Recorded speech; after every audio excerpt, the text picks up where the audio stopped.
I grew up going to the School for the Deaf here from the time I was 5 until I graduated. After graduation, I went to Gallaudet.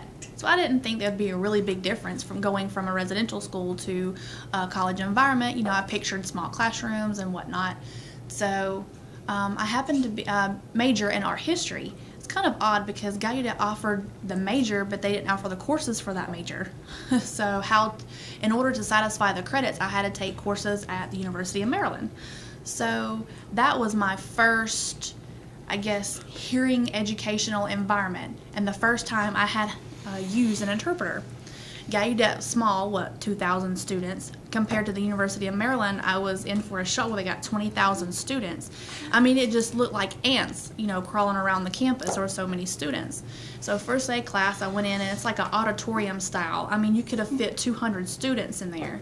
And of course, I sat down front in the front row, and I took a look back, and wow, the top row was way up top. And so the interpreter came in, and I was a little, you know, shocked. There was over 100 students taking a basic art history course.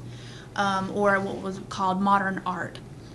And I mean, it was a 3-hour class once a week, and I was like, wow. I mean, I never really understood what it was like to have an interpreter there in front of you and just to stare at each other for the whole 3 hours. It was pretty stressful.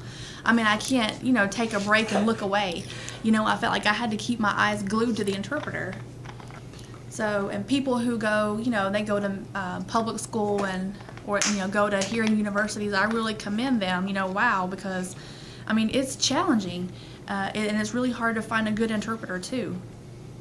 So, University of Maryland, you know, I mean, I love their, what's it called, the special student services or whatever.